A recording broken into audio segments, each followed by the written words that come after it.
नमस्कार, श्री स्वामी समर्थ. आज आपण बघणार आहोत श्रावण महिन्यात शिवलीला अमृत पारायण कसे करायचे व भगवान शिवांची भक्ती कशी करायची. चला तर आपण जाणून घेऊया.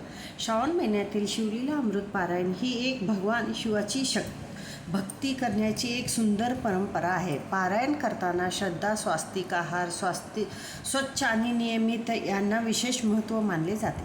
श्रावण महिन्यात शिवलीला अमृत पारायण कसे करावे आज आपण ते बघणार.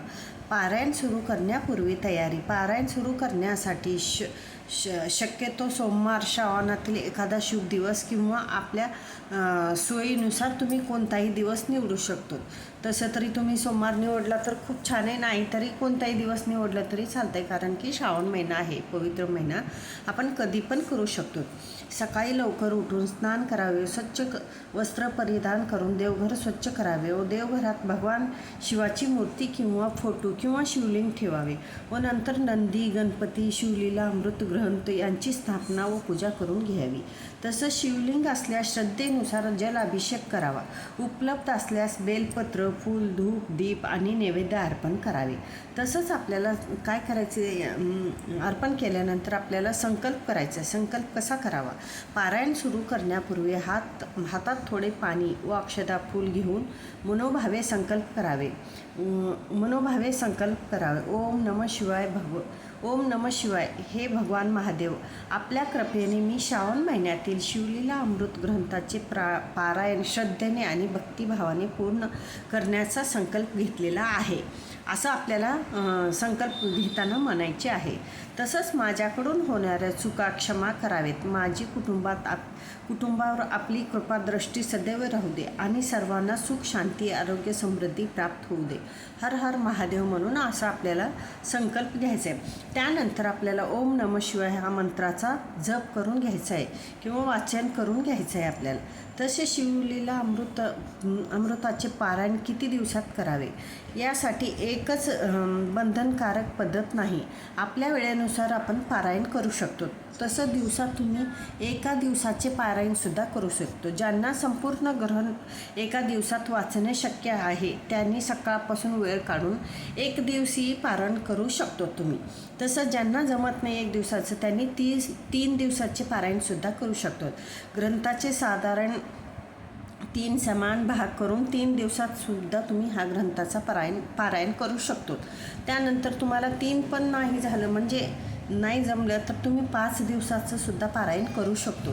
दररोज ठराविक भाग वाचून 5 दिवसात पारायण पूर्ण करता येतो. म्हणजे 5 दिवसात हे पारायण पूर्ण करता येतो. म्हणजे आपण ठराविक अध्याय वाचन करून 5 दिवसातसुद्धा करू शकतो.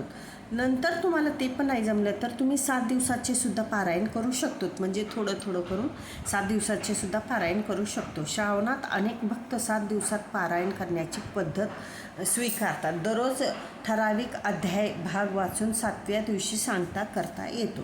तसंच श्रावण महिन्यात दररोज थोडे वाचन करून संपूर्ण श्रावण महिन्यात शिवलीला अमृताचे नियमित वाचन करता येते. म्हणजे तुम्ही 1 दिवसात, 5 दिवसात, 7 दिवसात जरी तुम्ही पारायण केला तर आपल्याला महिनाभर सुद्धा थोडं तुम्ही शिवलीला अमृताचे नियमित वाचन करू शकतो. तसंच आपल्याला महत्त्वाची गोष्ट म्हणजे पारायणासाठी दिवसाची एकत्र सर्वतिक सक्तीची संख्या नाही. आपल्या कुटुंबाची व परंपरा किंवा गुरुजीने सांगितलेली पद्धत असल्यास प्राधान्य आहे. तसंच पारायणाच्या वेळी कोणते नियम पाळावेत आपण ते पण बघणार आहोत. शक्य असतील तर आपल्याला हे नियम पाळायचं. दररोज स्नान करून स्वच्छ कपडे, वस्त्र परिधान करावेत. शक्यतो एकाच ठिकाणी आणि ठराविक वेळ वाचन करावे. ग्रंथ स्वच्छ वस्त्रावर ठेवावे. वाचन करताना मन शांत ठेवावे. शिवनामाचा जप करावा. स्वास्तिक व शुद्ध आहार घ्यावा. मांसाहार, मद्यपान आणि तामिक पदार्थ टाळावे. श्रेष्ठ खोटे बोलणे, निंदा करणे, भांडण करणे, कोणाला त्रास देणे सुद्धा टाळावे. शक्य असल्यास ब्रह्मचारीचे सुद्धा तुम्ही पाळू शकतो. वाचन घाईघाईने न करता अर्थ समजून आणि भक्तिभावाने वाचन करावे. तसंच आपल्याला नियम पाळता आले नाहीत म्हणून भक्ती सोडू नये. परिस्थितीनुसार साधना करावी. म्हणजे तुम्हाला जर हे सगळं शक्य असले तर ठीक आहे. जर तुम्हाला नेम पाळता आला नसेल, कुणाच्या घरात वयस्कर असते, लहान लेकरं असते, जाणारे असते, न असले तरीसुद्धा तुम्ही भक्ती सोडू नये. म्हणजे तुम्हाला जसं जमल तुम्ही तसं पूजा करू शकतो. तसंच आपल्याला दररोजची पूजासुद्धा पारायणापूर्वीच करावे. एक गणपती पारायण करताना गणपतीचे नामस्मरण करावे, ओम गणपती नमः म्हणावे. दुसरं शिवस्मरण करावे, ओम नमः शिवाय म्हणावे. तिसरं शिवाला जल अर्पण करावे. चौथं बेल अर्पण करावे. बेलपत्र अर्पण करताना श्रद्धेने ओम नमः शिवाय म्हणावे. तसंच धूप दीप लावावा. शिवलीला अमृत वाचन सुरू करावे. तसंच वाचन पूर्ण झाल्यानंतर पुन्हा नामस्मरण करावे. तसंच पारायणाच्या वेळी कोणते मंत्र म्हणावे? सर्वात सोपी आणि प्रभावी शिवमंत्र ओम नमः शिवाय आपल्याला ही म्हणायचं आहे. पारायणाच्या वेळी आपल्याला सुरुवात करायच्या वेळेस तुम्हाला दुसरं काही नाही जमलं तरी ओम नमः शिवाय असा हा आपल्याला मंत्र म्हणायचा आहे. हा मंत्र 108 वेळा म्हणा किंवा 54 वेळा किंवा आपल्या वेळेनुसार जपता येतो. म्हणजे तुम्हाला जितकं जमेल तुम्ही तितकंसुद्धा जप करू शकतो. तसेच हर हर महादेव म्हणलं तरी येत आहे. तसं ओम नमो आपल्याला हे काय म्हणायचं, ओम नमः शिवाय म्हणायचं, हर हर महादेव म्हणायचं, ओम शिवाय नमस्तुभ्यम असासुद्धा तुम्ही मंत्र म्हणलं तरी येते. या नामाचा जप ही भक्तिभावाने करता येतो. जर तुम्हाला पारायण नाही झालं तर तुम्ही हे सुद्धा करू शकतो. तसंच पारायण पूर्ण झाल्यानंतर सांगता कशी करावी?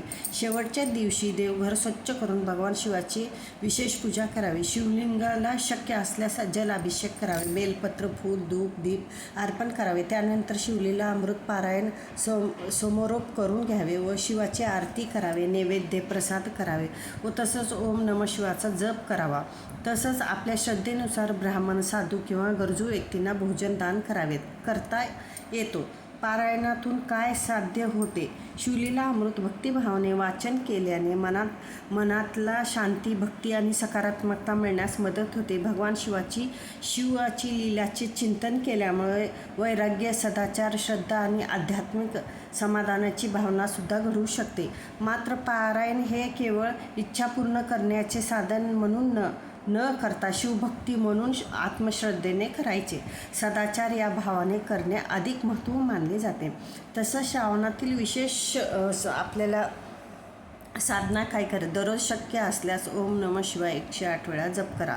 शिवलीला अमृताचे वाचन करा. शिवलिंगावर जल अर्पण करा. बेलपत्र अर्पण करा व शिव आरती करा व नंतर प्रसाद दाखवा.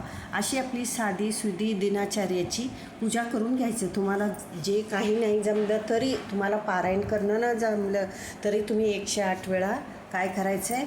ओम नमः शिवाय, ओम नमः शिवाय किंवा ओम शिवाय नमस्तुभ्यम असं मंत्राचा 108 वेळा आपल्याला जप करायचं आहे.